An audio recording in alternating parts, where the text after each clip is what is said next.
好了，大家好，我是可人。Welcome to my unconventional Chinese class. So today we invite Linda Lee, our master comprehensible input teacher, to join us to talk about how to learn Chinese or teach Chinese with comprehensible input. Linda 老师, can you introduce yourself a little bit? Sure. Hi, everyone. 大家好.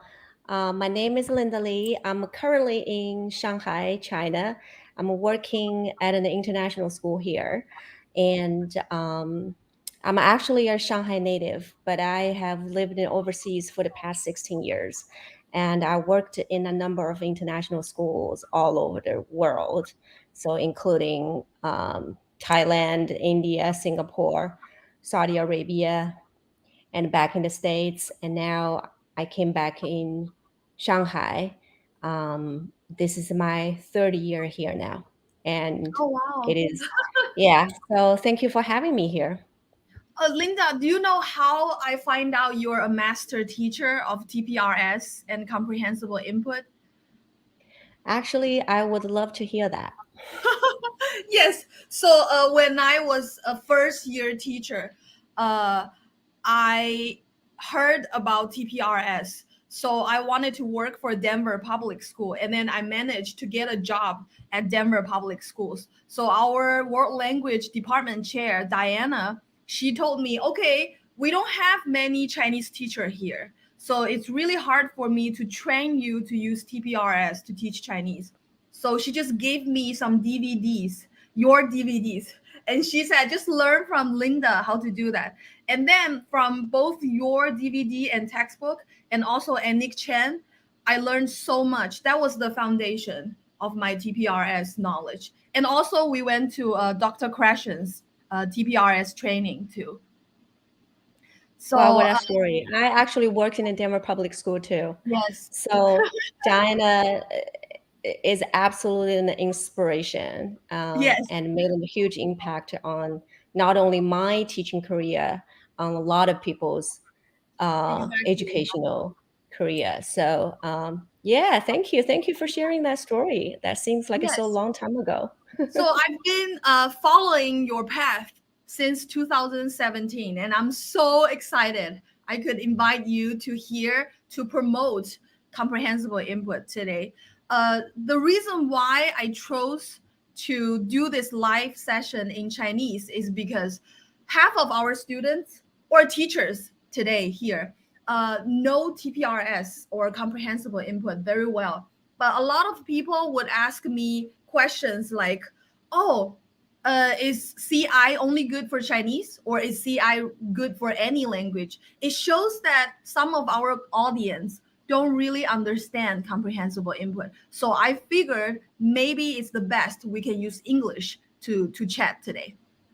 Sure, no problem. Linda 老师, a lot of people are saying hi to you.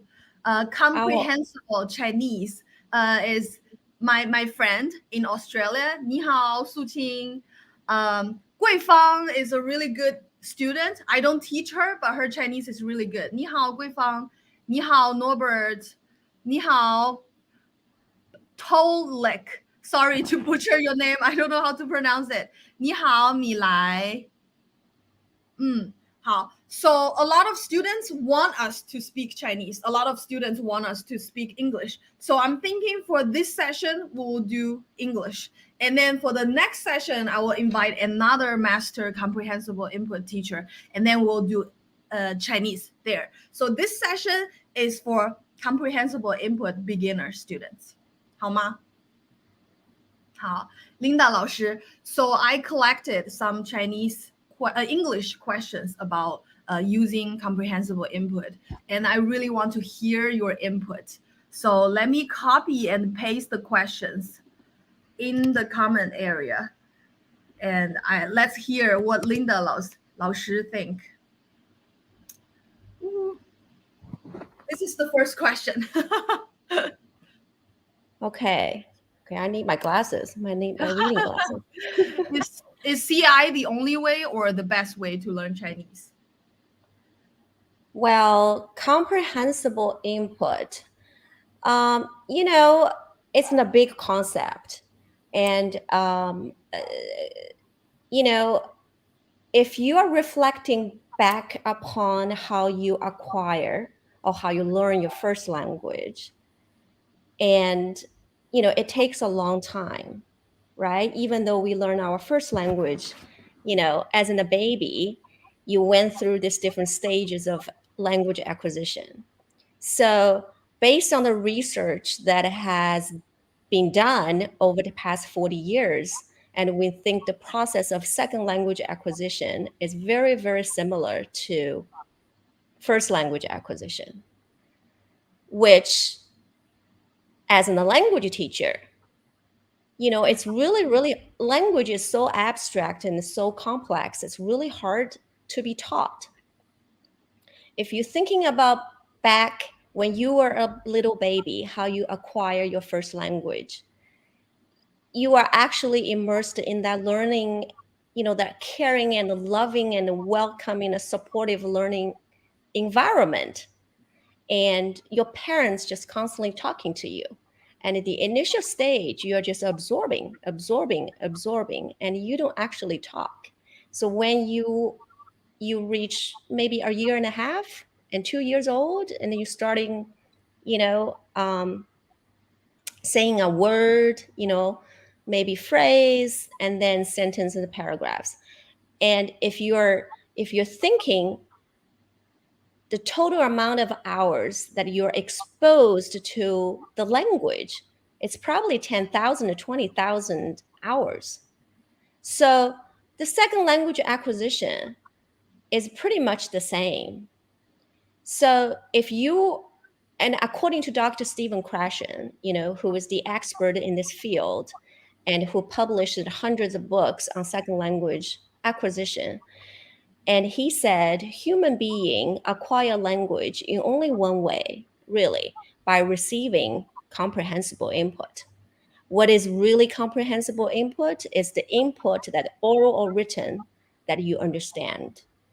And comprehensible input is really the critical element and necessary for language acquisition to occur. Without comprehensible input, acquisition wouldn't even be happening. And the difference between acquisition and the learning, do I have time to elaborate on that? Yes, absolutely. We want to Because hear it's that. such a big topic, and it's just, Yes. you know, a lot of information. I don't, just cut me off if you think it's going too much. So in a second language acquisition, you know, it seems like we're always in a classroom setting. We are always receiving informal instructions, which we call it's a really learning. So the difference between acquisition and learning is learning requires a lot of practice, a lot of drills, and we learn grammar, we practice and we drill on it. And it just takes a lot of effort, and we do a lot of study. Whereas acquisition is a very natural process, right? You acquire first language in a very natural way. You don't get corrected. If you say something wrong, your parents wouldn't correct you. They will model it the right way, and they will slow down their pace. They're very encouraging, and they use body language, they use real stuff because they're supporting your language development. Whereas in a classroom setting, and you usually have a textbook, the teachers will go through the pages, and the textbook vocabulary, points. Sorry, Linda. I think your VPN is freezing. So we cannot hear you now.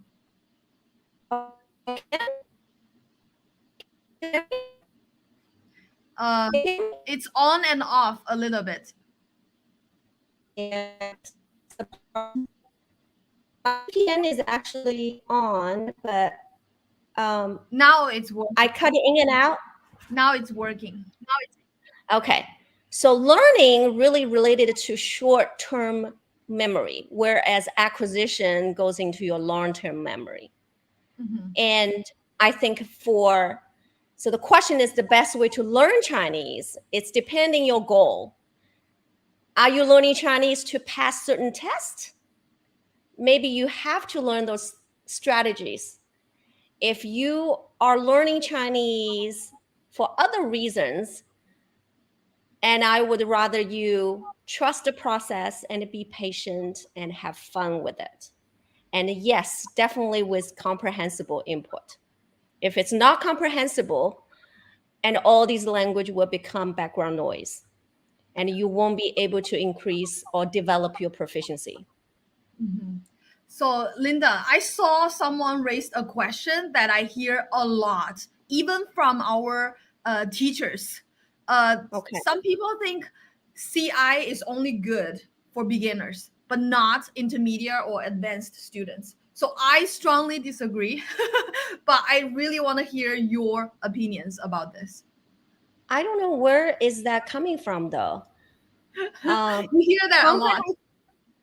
Really? Okay. Yes. So it's only for beginners and not for intermediate and advanced. I don't really understand that question that well, but I think for any level, comprehensible input, you always need input, right? Yes. If you don't have the language goes in, how are you going to get the language out? So you always need input. And comprehensible input is really something that you see and you hear. So in our, let's say in a school or in a classroom setting, it's more of your listening and reading. So if you hear a lot, you hear more, and it's going to help with your speaking. If you read more, and your writing is good, get better. So for beginners in the intermediate, when you get to the intermediate level, maybe your comprehensible input is more coming from reading, because reading is another source of comprehensible input. And for advanced level, and you need more reading. And again, reading is a form of comprehensible input. Exactly.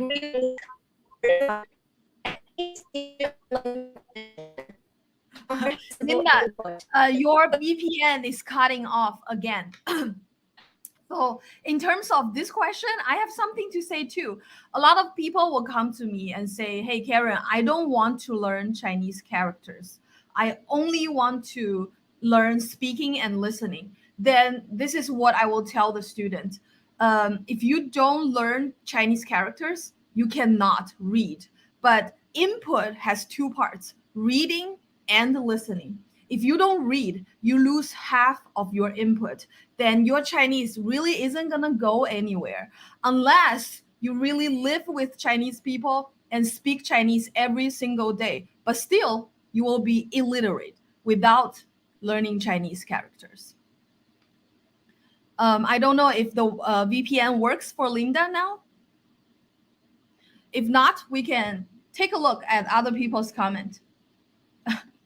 Daniel Daniel said, did teacher Linda learn Chinese English as a second language?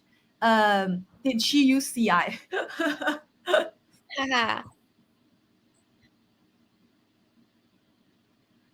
I think Linda's Wi-Fi is stuck again, freeze again. So okay, let's wait for Linda's answer and read Su Qing's question.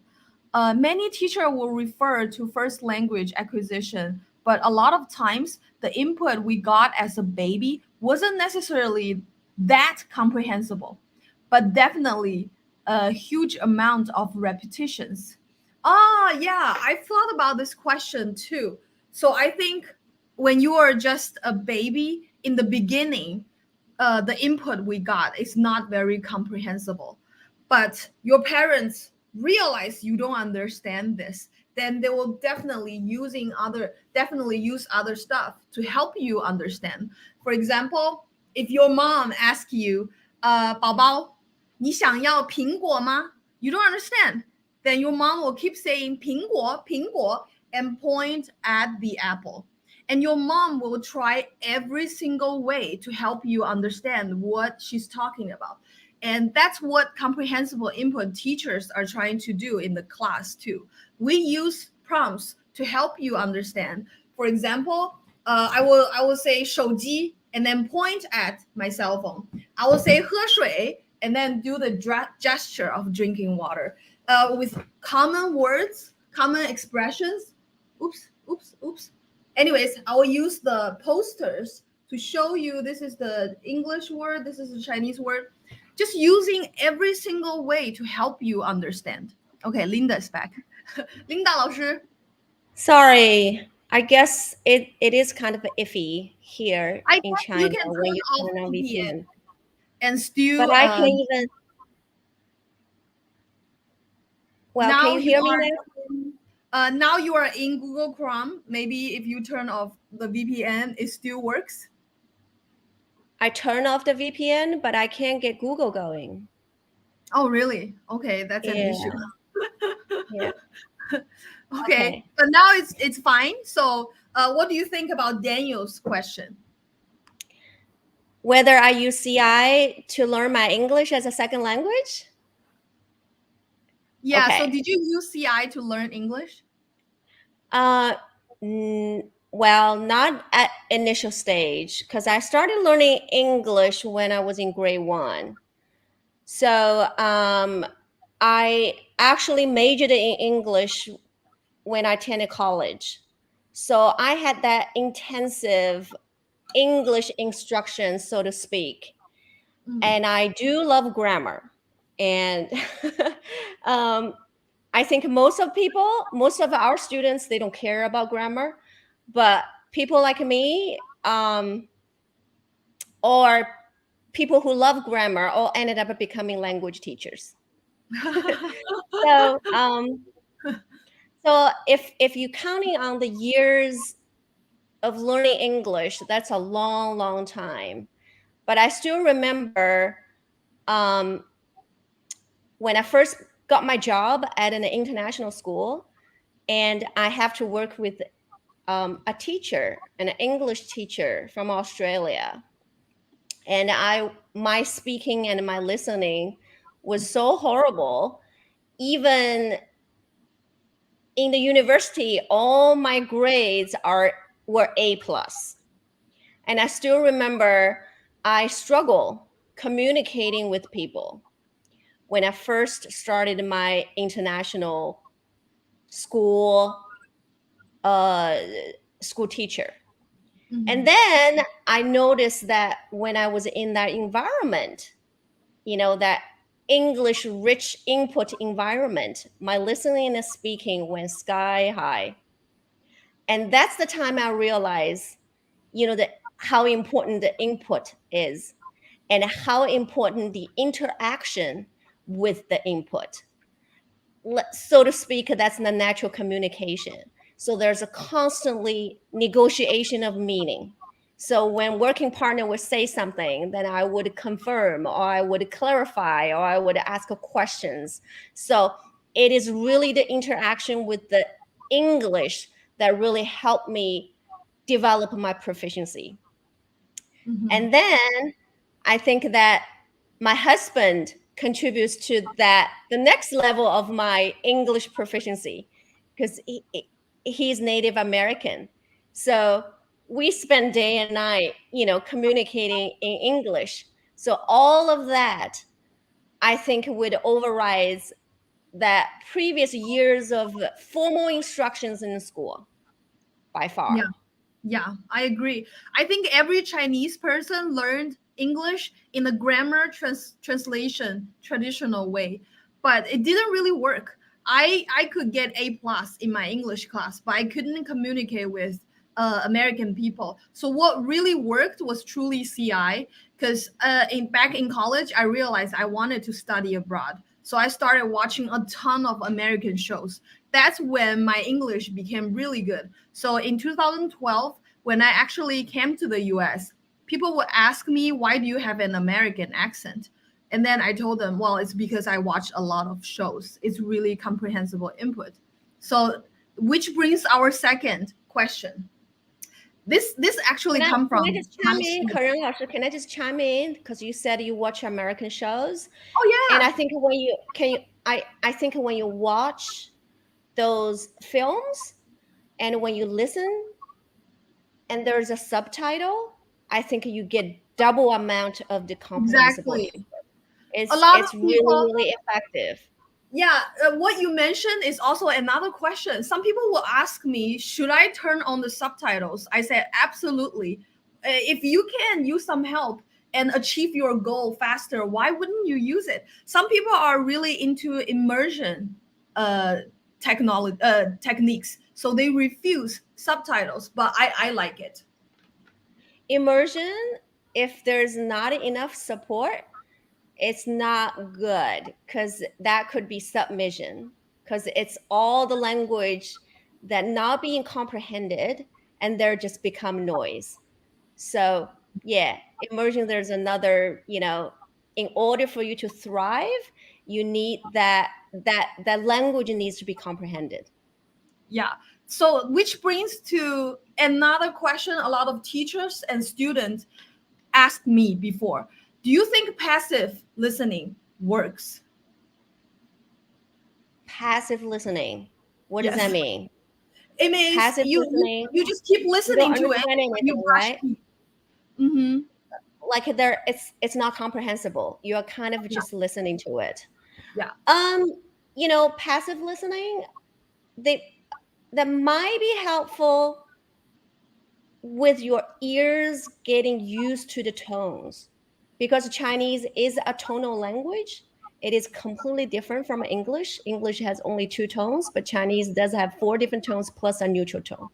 And a lot of Westerners, I mean, English as your native language, they struggle to hear the tones. To them, it takes a while for them to identify the tones are different.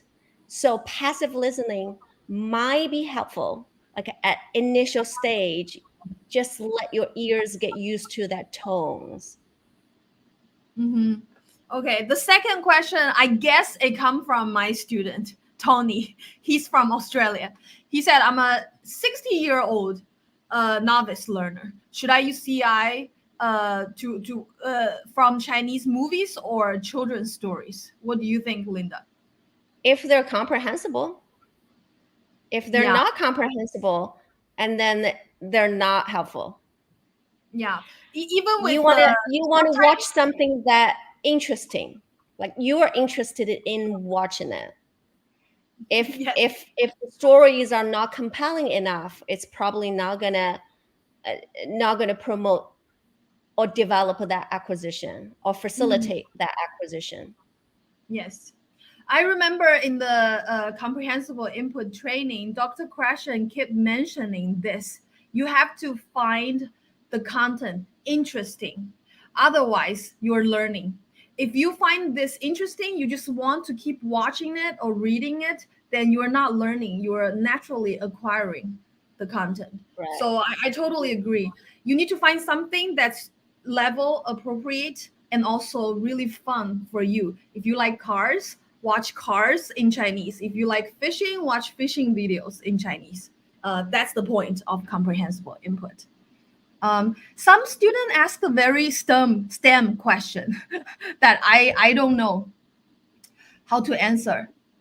Have you seen AI used for CI? That question I don't quite understand. Artificial intelligence. Yeah, I maybe having an AI teacher to give you input. Is that what you mean? I am not clear on that question either. Yeah, because I suggest you guys should really Google what comprehensible input means. It basically means in order to acquire a language, the type of input you get daily should be comprehensible or just a little bit above your current level. That's what comprehensible input means, right, Linda? Right, depending on the level of your tolerance of ambiguity. Mm-hmm. At novice level, you want to be 100% comprehensible as possible. Oh, maybe an Yeah, app. Maybe can we use maybe an comprehensive app. to That's what create? I thought. Maybe it Yeah, means an I app. I've been thinking about that. I just don't know how to change a comprehensible input or TPRS class into an app. Because when we design a class, every question we ask is based on the answer our students give us. So Yeah. so it's really hard without knowing my audience answer. It's really hard to design the next question. So for me, it's really hard to create an That app. is a very good point because TPRS is focused on students instead of the curriculum. Exactly. So yeah, because we want to know our students. We want to make sure they're part of the community, and it's very, very inclusive. And we want to know their interest and keep them engaged. So we are not those old-fashioned textbook language teachers, so to speak. Yes. So these students have, but these bots can have a real conversation with the students. I don't know how developed the robots can be, because every question we ask should be based on the last answer, and also closely connected to our target vocabulary. So it's not just flow chat, it's not just natural chat. It's a conversation based on our target vocabulary, right? And also, I think as a language learner, you want to find somebody who I would say is a sympathetic speaker who Yeah, would give you level appropriate input. exactly. So when you are engaged in the conversation, you understand and you are getting the input from that person as well. And that person understands where you are at Exactly. and will give you back that level appropriate input. So the Exactly. output leads to more input. You are actually getting more input. Mhm. When I observe master TPRS teachers, I realize they're always have a deep understanding. They always have a deep understanding of their students' level. With this students, I'm gonna use this type of language, and with this student, I may use this type of language. We need to choose our words to help the student understand and to challenge our students. So Yes. I don't know if Yes. a robot can understand the student's language level that deeply to provide appropriate input. That's the difference between a CI teacher and watching videos by yourself, I would say so. Students are asking what is TPRS. TPRS is total physical response story asking. So if you guys don't know this teaching method, you can Google it online. It's based on comprehensible input. Actually, that definition has evolved. Changed. Initially, TPRS stands for Total Physical Response Storytelling, but now TPRS is really stands for teaching proficiency through Storytelling. teaching proficiency through reading and storytelling. Can you elaborate that a little more? It's in a comprehension-based approach. So we are using high frequency words and we are inviting students to co-create with us. And the story is really, really interesting that the students wants to hear. So the message is what the students really wants to hear. It's highly interactive. We're really using the language and we're keeping students engaged. So for language classroom, we want to stay in the target language, right? As much as possible. But also we want to make sure they're comprehensible and they're compelling and they're personalized. So TPRS serves all that purpose. And it's in a very low anxiety situation where Yes. everybody feels safe, they feels comfortable, and to uh, to contribute to the story that students and teachers are co-creating. You know, Linda, master TPRS teachers are always really strong storytellers. They know how to create a compelling story. But I would think that's also the difficult part for a lot of teachers. like my friend Su Qing, she really struggles with that. So do you have any tips for her?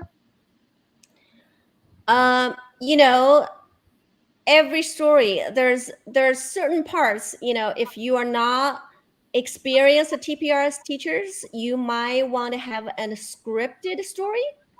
So in a story, there's always a character, okay? There's always a location.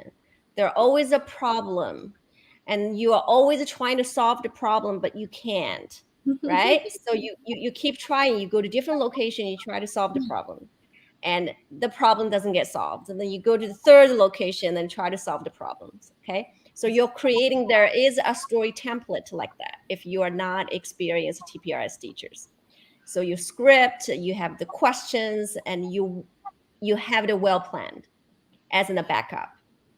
If you are experienced TPRS teachers and you can actually thinking on your feet, so you're really spontaneously respond to those students' answers, and you're thinking on your feet, and you are really you're like as a director, so you are actually leading how the story goes.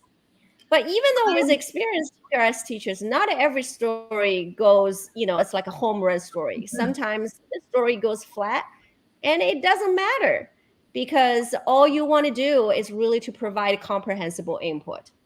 The story is just a vehicle.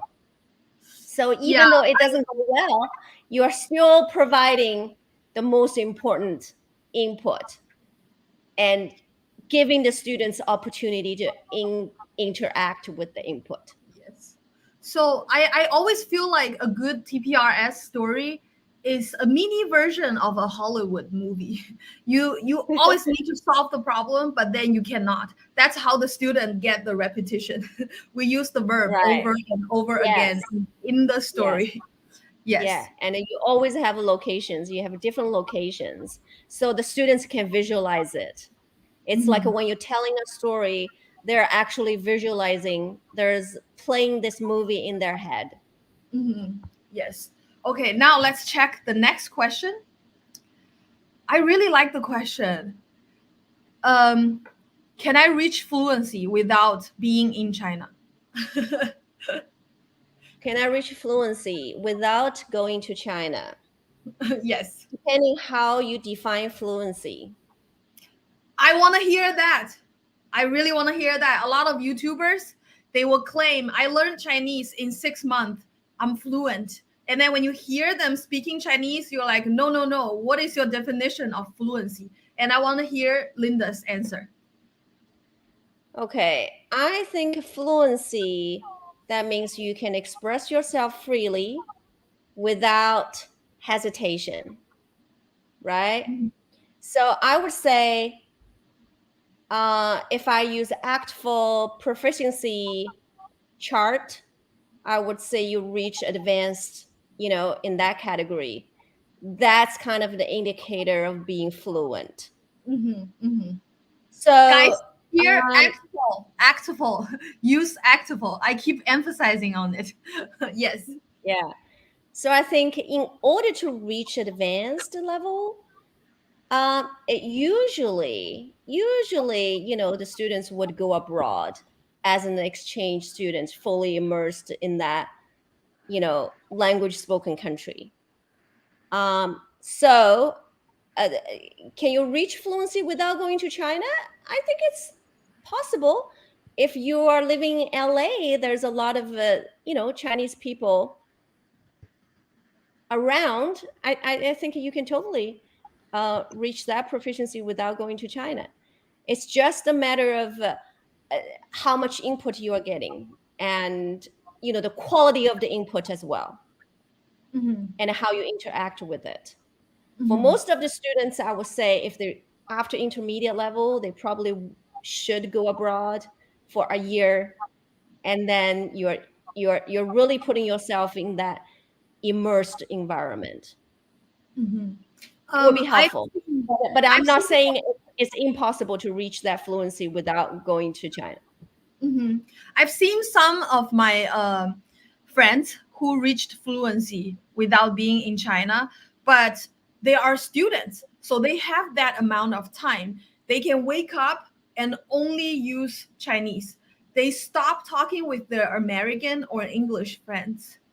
But that's really intense. I think most people who have a job cannot do that. So I guess it depends on the amount of input you give yourself. And here I posted Actiful link. If you want to check your Chinese level, you can use this link. I highly recommend it. Next question is really good. How can I apply CI to learn Chinese by myself? Self-learner. Mm-hmm. You can listen in those Chinese podcasts. You still need a Chinese speaker to interact though. Read, watching the movies, but making sure they're comprehensible. But I think, having somebody to talk to you, it's really, really crucial. If you can find somebody, like I said, someone who is a sympathetic speaker that could Yes. feedback you and giving you more input. Yeah. And make you feel not judged and not nervous. You just feel safe to communicate with this person. And they will use level appropriate language to chat with you in Chinese. And this is Daniel's question. He loves podcast. So he wants to know low comprehensible input like passive listening to podcast or radio. Is it helpful? His Chinese is pretty fluent. Is he your student, 可人老师? He's not my student. He lives in Taiwan and he speaks Mandarin every single day, and his Chinese is really good. He strongly recommend everybody listening to podcasts. And even though the podcast is not comprehensible, I think I know a lot of people, they started listening to podcasts, even though at initial stage it's not comprehensible, but Mhm. they're getting some of the benefit out of that, for sure, for pronunciation. That's for sure. Mhm. Yeah. So it does help. Let's take a look at the next question. that question, the answer is basically CI, but let's see. It's a common question. What's the best way to learn tones? How to learn tones? By listening, more listening. I always think if you hear enough, then your tones will be correct automatically. Instead of keep practicing the tones, you just hear. That's a natural And way. also not try to repeat back. It's really hard for language learners because they always want to repeat. It's really hard, even for me. Even for me, sometimes when I was in a Spanish class, your brain just sends a message and say, okay, you listen to that and you just want to automatically repeat. Don't repeat. Yeah, in my class, I always tell my students, don't repeat, focus on listening. But can you tell them a little bit why we shouldn't repeat after the teacher? Because most teachers want students to repeat. Because it's not communication. Repeating after me is not a communication. Mm-hmm. And right? Also not focus on listening, I think. It's when you communicate with somebody, if it's in a natural communication. Let me give you a definition of communication. That's by Dr. Bill Van Patten. And he said communication is an expression, interpretation, and negotiation of meaning in a given context. So repeating after me is not communication at all. Mm-hmm. Yeah. So unless you have enough input, you just want to practice pronunciation. Read aloud is more on a pronunciation side. So it's kind of the same thing, right? But if you are truly a beginner, repeating after your teacher doesn't help with your pronunciation, because you can't even differentiate all different you can't even identify different tones. All you need to do is just listening and be patient.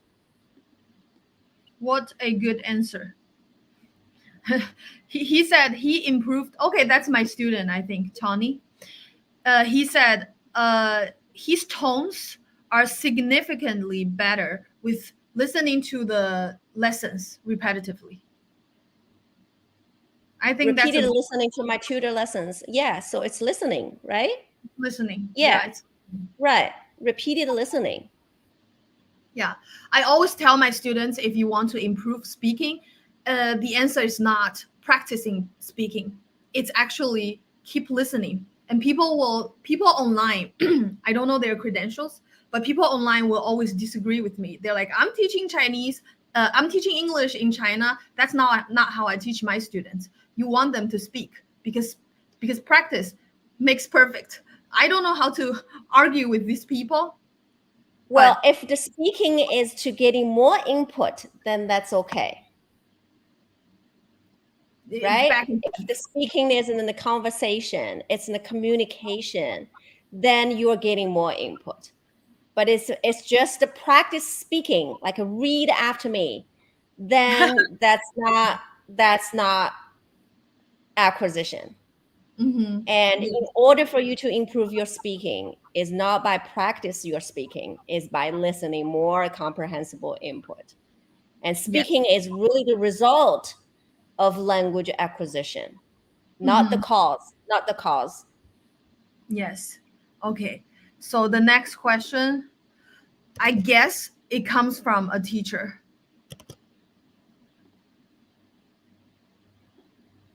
How to use TPR, total physical response, when it comes to abstract stuff? You can't. That's the limit. That's the limitation of using TPR. Mm-hmm. TPR cannot Express. Because it's the total physical response is mostly for concrete verbs and concrete nouns. For abstract word, TPR doesn't do the job. So how to teach it 在? 在 is a connector, right? I wouldn't even teach that 在. I wouldn't even just put 在 on a word wall and say 在, what that means. And I just constantly using it in my class. Mm-hmm. And I wouldn't even explicitly teach that word. I think for teachers or students who don't know much about TPRS, you probably don't know what a word wall is. So for TPRS teachers, we will put words, high frequency words on the wall. So whenever we use it, we just point at it. We wouldn't explain too much. If I want to use 在 today, I would say, 今天我喜欢吃这个饭店，明天我再去. When I say 在, I'll just point at the words. And by the 100 time you use 在, student kind of get a feeling just how to use 在, exactly like how you learn your first language. A lot of teachers will ask me, how do I teach 把 structure? I think you don't teach it, you just use it. You use 把 structure with your students in the conversation. When the first time your student heard it, they don't know how to reply. They will reply small words. The second time, third time, by the 30th time you use 把 structure, maybe the student can finally answer the question by 把 structure, but it's still not enough. So I will teach it very early on and keep using it in every week's lesson. And that's how they really acquire 把 structure. You don't expect to teach 把 in one lesson. Exactly. And it takes repeated exposure.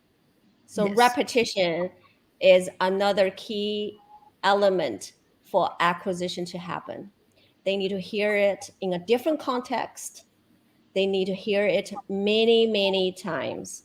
Some structure, they might need to hear it more than 100 times.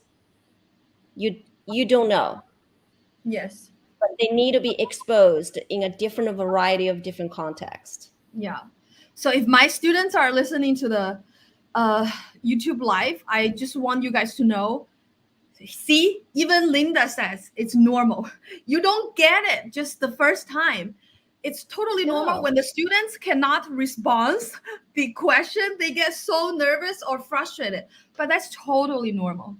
Just think Well, about it. that brings up another danger that Mhm. we don't force output. Exactly. In our comprehensible input classroom, teachers don't force any early productions. We Yes, don't we don't force our students to speak from day one. We don't expect them to speak a full sentence or a complete sentence or even other early productions because we know they're not ready for it. The language will fall out of their mouths when they're ready. And we exactly. understand that improving or proficiency development comes from providing them more comprehensible input, not from forcing output or error corrections. So I think that's something a lot of students need to unlearn from other teachers. They will be so anxious if they cannot answer a question. And then I will tell them the key thing is not to answer me right now. The key thing is you hear me, you can understand me, and you can give me some kind of feedback. Maybe just point at something, maybe just nod your head. But the thing is, if you can understand, it counts.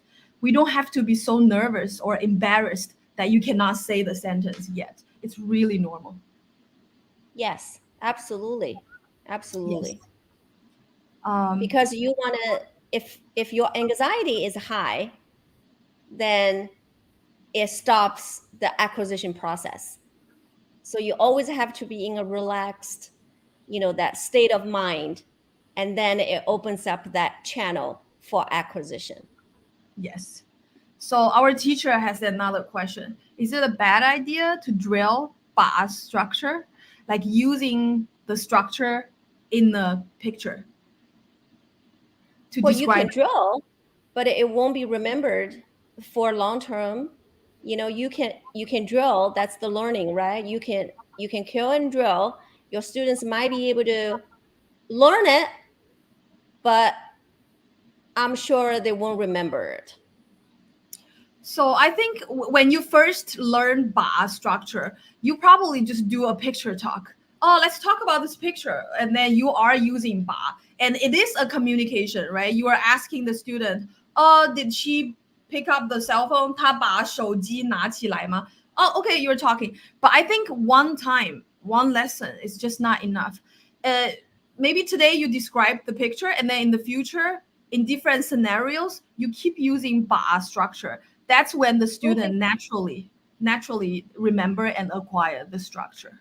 Ba is a very advanced structure. If you're looking at textbooks, it's probably in book Yeah, 3 or 4. The first two books wouldn't even appear Ba structure. But more advanced structure, that means it takes longer to acquire. So I would start using Ba structure earlier very on. early Like a on. novice class, I started to use Ba. Yes, But as long as they understand, as long as they comprehend, that's fine. yes, But it takes a long time for them to actually produce it. yes, And you have to expect that time. And you don't expect your students to start using Ba after 1 year, even 1 year. I remember my students probably after a year and a half or 2 years later, they spontaneously produce Ba. That's acquisition. If they can yes, use Ba on one of the tests, that's only short term yes. because we want the language goes into their long term memory and they remember it forever, right? This gives me So chills because yes, so at public schools, high school, middle schools, we have the luxury to teach a group of students for 3, 4 years. But in for adults, if they don't see result in 6 months, they're quitting. But I want people to understand you can quit the teacher, but don't quit Chinese because that's just naturally how long it takes to acquire something. If you just memorize the formula like it's a math formula, I guarantee you still use it wrong because you didn't hear it like 200 times in your lifetime. Yeah. So next question. it's very interesting. This student's first language is an uncommon language. How do I find a CI resource to learn Chinese through the native language? So I think maybe the student didn't truly understand comprehensible input, the meaning of it.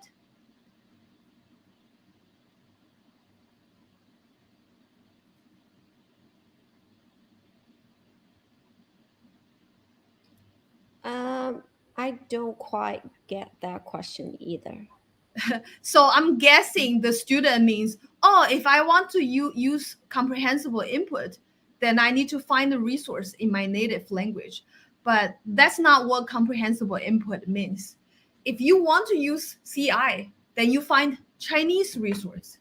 You don't need to find a resource in your language. Does that make sense? So if you want input, because sometimes your first language provides your background knowledge. Does that mean that there's lack of resource? No, I don't. I'm not sure. Yeah, I'm not sure about this question. I'm guessing this student either didn't truly understand CI, or this student is talking about, oh, can I find some research papers about comprehensible input? I don't know. In the native language? Yeah. Translated it into his or her language. Yeah, maybe. But what I want to emphasize is CI means you just get Chinese resource. The input should be Chinese. What you read, what you heard should be Chinese. Right. Okay. Next question. I want to put this question first. It comes from one of my old students. So he already reached intermediate level. So he's learning Chinese by himself now. And when he reads Chinese books, there will be some words he doesn't understand. So he wants to know, how often should I look up words and create flashcards? Depending on how many words that you don't understand. If that page, I would say if it's for independent reading, I think a comprehension should be 98%. If it's less than 98%, that book is probably above your level. Okay, wow. I was thinking 90%. 98%. 98. Okay. For independent reading. Yes. Okay, independent reading. So if the book is, like, if you can understand less than way above your level, then you should put it down and pick another book. Pick another book. Okay. So you don't get stuck in this creating flashcard all the time situation, right? Because it's not effective. I would always flashcards is not flashcards. Well, maybe it works for somebody, but flashcards, the vocabulary is out of context. Exactly. Oh my goodness, Linda. I was gonna talk about this with you because I keep telling the students on my Instagram this. You cannot learn a language by becoming a dictionary. Some students just think if I keep memorizing vocabulary, then I can learn Chinese. But that's not the case. You memorize the vocabulary, but how do you use it? They will use their imagination to create sentences, but that's not how you learn a language. Or they use their first language and do a direct translation. Yes. And which doesn't work either. Yes. That's why comprehensible input is important, because when you learn a vocabulary, you want to learn in context. So you internalize the word instead of memorizing the word. But it's really hard to convince people. They strongly believe memorizing and the context. And the context helps a great deal in comprehension. Yes. That's such an important point, guys. I cannot emphasize it enough. My student Eva, she wants to know how should I learn Hanzi? So what we do in the class is we learn the meaning of the words, and then we use it in conversations, and then we create class stories. And then for the reading class story part, I leave it to my own students. I didn't really read the class story with them together. So her question is, what's the best way to learn characters? What's the best way to learn characters? You know, depending on where are you from. If your native language and Chinese characters are far apart, I would suggest that you read pinyin first.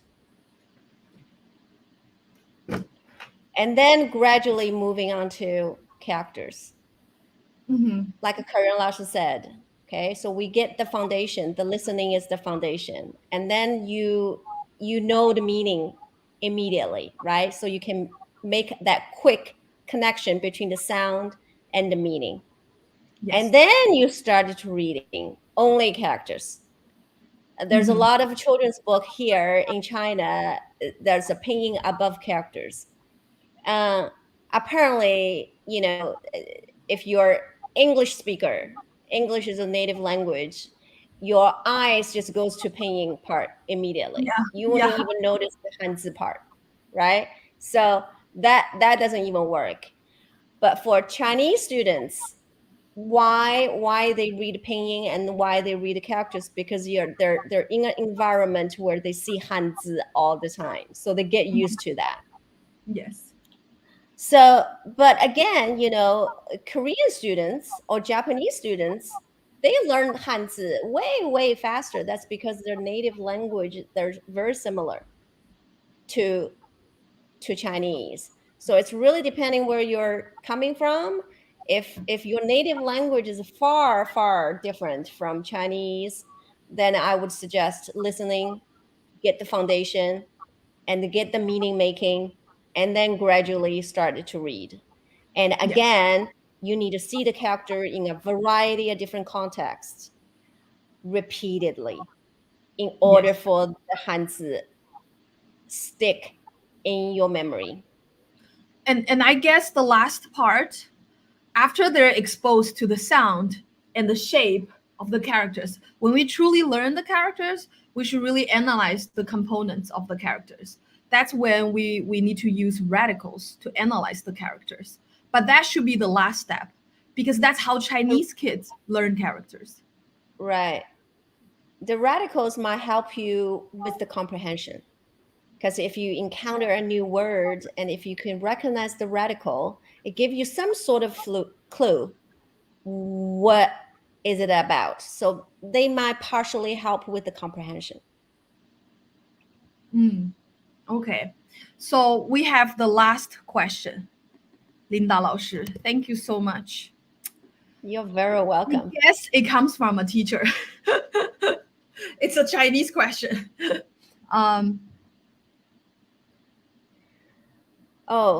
Virtual learning? Virtual learning. How remote learning? Remote learning? Virtual learning. How is it influencing Chinese learning? Chinese learners. Virtual learning has a lot of impact. Not just Chinese, for any subject, right? Yeah. And depending on how old is the learner, that would make a huge difference. Exactly. Yes. Right. So virtual learning, I mean, if it's you can still make it comprehensible, right? If you can make it comprehensible, it's better than, it's just better. But I think for human being, that in-person communication always very important. Yeah.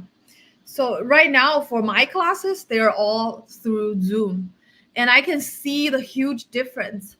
When we're in a classroom, we have the space to put all kinds of words on the wall. Whenever I use the word, I can just point and the students know what I'm saying. But now I can only use this.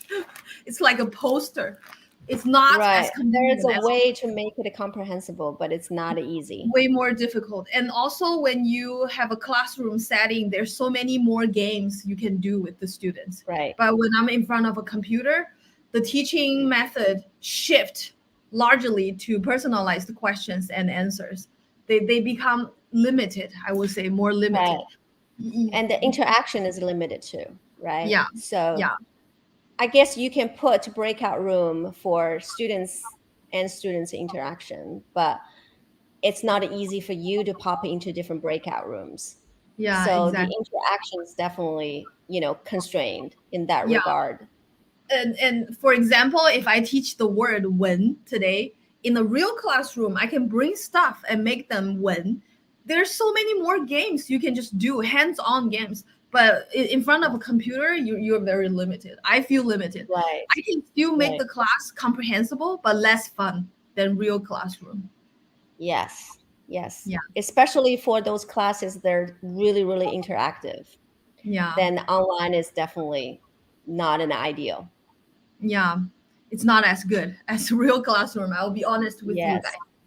Okay, Yeah. so I've asked all of my questions that I collected from my Instagram fans. Linda, do you have any suggestions for Chinese learners? A lot of you guys just learned about comprehensible input or TPRS. Our goal today is to promote comprehensible input to our Chinese learners. So, what is your suggestion, Linda?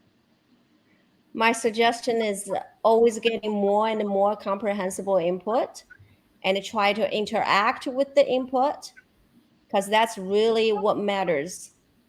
And also, I think be patient with your mistakes and errors because errors and mistakes are always expected. They're part of the learning journey anyway. And also for novice and intermediate learners, we expect errors and mistakes. Even if you go for oral OPI, conducted by ACTFL, they don't Yeah. even grade your mistakes if you're novice and intermediate level. So don't get discouraged by making mistakes or errors because they're part of the process. Also, I think language proficiency does take time.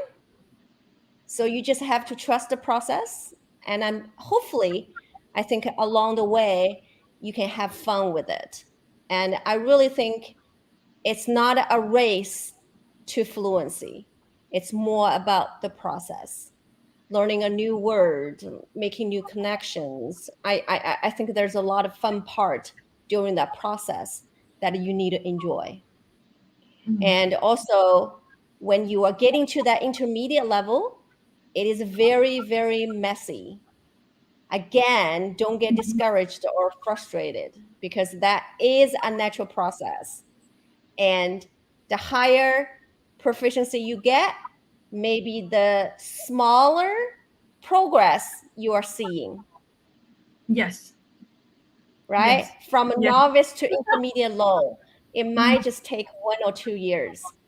But for intermediate low to intermediate high, that intermediate range is huge. It's going to take years and years.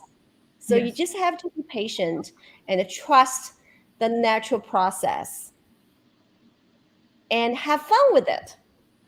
That's the most important thing. Learning language should be fun. It should not be painful. It should Or be fun. anxious or nervous or being judged, right? It should be fun. Yes. It should be fun. Yes.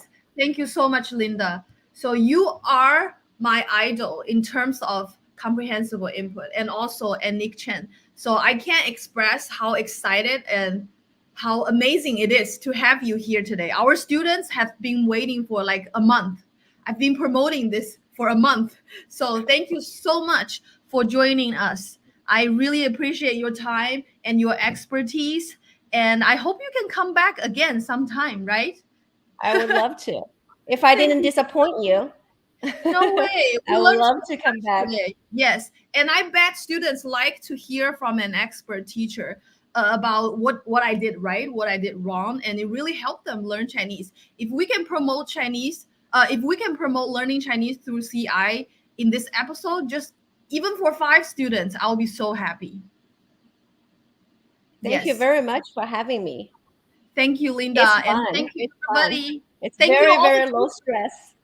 Yes, yes. 谢谢 Linda 老师，那我们下次见好吗？不客气，我们下次再见，见。Thank you 谢谢 very 大 much. 家， Thank 谢谢， you. 再见，再见。再见。